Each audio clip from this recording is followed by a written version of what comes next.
This will be a short video today. This is an archaeological site, but it's not a very big one. This is Cape Sounion, and at the top of the hill here is the Temple of Poseidon. I'll be exploring this place, and I don't have a lot of time to do it. At the end, I'll tell you whether a trip here is going to be worth your while. The peninsula, which includes the entire metropolitan area of Athens, is known as Aegean. This is the very southern tip of that peninsula, jutting out into the Aegean Sea. It's known as Cape Sounion.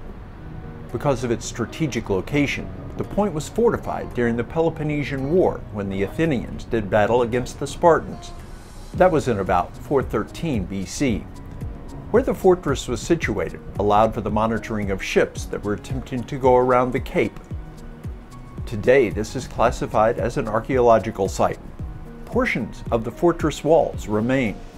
There are also remnants of dwellings built on the western side of the hill that rises above the Aegean.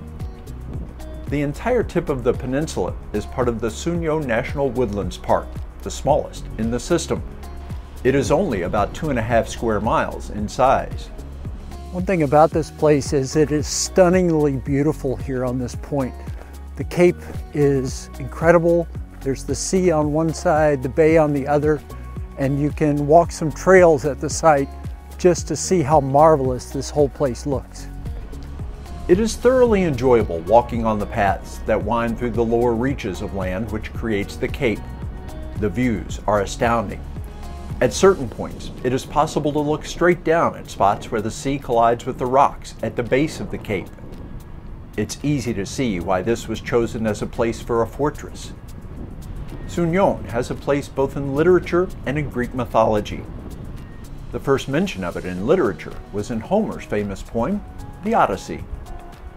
In mythology, this is the point from which King Aegeus jumped to his death when he mistakenly believed that his son had been killed trying to slay the Minotaur. It's this legend that led to the naming of the Aegean Sea. When I arrived, I chose to check out the trails and landscape below the highest point and not to go to the temple directly. I knew that once I got to the top, I would want to stay there for the duration. So here's the situation. I'm exploring sort of the lower slopes first and then making my way up to the temple. We got here right about 4 o'clock. Sunset is at 5:05. The key is to catch that sunset with the temple in the foreground. With the short amount of time until sunset, I probably spent 15 or 20 minutes below the temple before finally ascending to see the cape's most famous feature. I had obviously viewed the Temple of Poseidon from a distance once arriving at the site, but getting to the top allowed me to fully appreciate the structure. It is a phenomenal attraction placed at a stunning location. This sits at about 200 feet above the sea, with views all around and dramatic drops to the water and rocks below. The temple was completed around 440 BC. That's about the same time that construction of the world-famous buildings atop Athens' Acropolis was taking place. The ruler Pericles was the reason for all the activity. That era is considered the golden age of ancient Greece. The temple was of the familiar rectangular shape with a total of 34 columns that were 20 feet tall.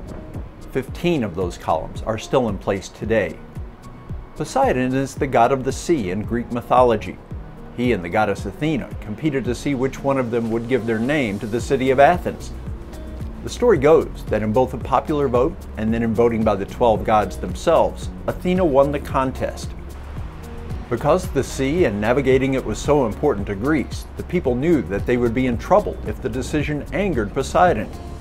That's the reason that the temple was built here, and the legend goes that it was enough to appease the god. And why not? Just look at it today and imagine how much more impressive the fully intact temple would have been.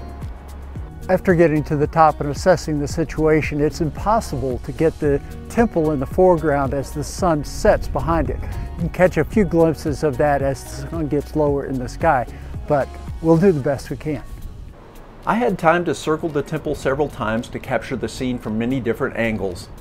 As time grew closer to sunset, all of those who were visiting the site at the time assembled at the point. There were a couple of tour groups and more people who had driven to this location by themselves. I came with the Sights of Athens tour. It took us about an hour and a half to reach Cape Sounion. which is located almost 70 kilometers or 43 miles southeast of the heart of the city.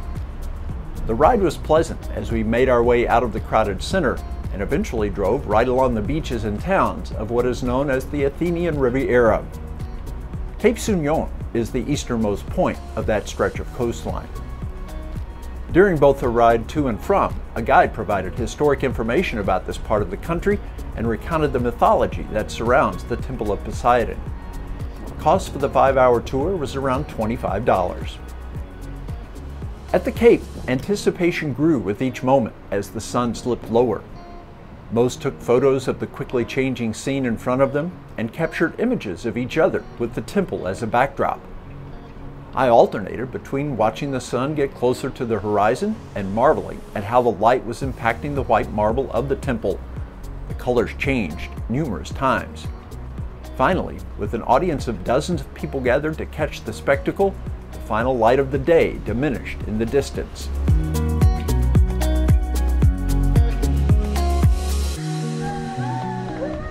And just like that, it's over. The sun has sunk below the mountaintops in the west. Now, I'm sort of left here with the temple all by myself as everybody else is headed down the hill. This has been a tremendous experience. A lot of people up here, but still very manageable and very beautiful. I stayed a few minutes longer as the look of the temple and the sky behind it continued to transform. Viewed from one angle, the scene was bathed in pastel hues. From the opposite side, beauty of another kind, as the temple sat in silhouette with the dying light beyond. That was a quick shoot, just a little bit over an hour from start to finish. I think I packed a lot in. I'll have to see once I get back and check out all the footage. But I told you earlier that I would give my opinion on whether this is a site you should visit. I'd say if you're in Athens for 3 or 4 days, stay in Athens and check out the sites there. If you're here for a week or longer, take a day and come out here. You won't leave until later in the day, so you can do things in the morning, and then you get down here and the sunset truly is spectacular. Thanks for being with me here on Old, Alone, and Far From Home. I'll see you next time.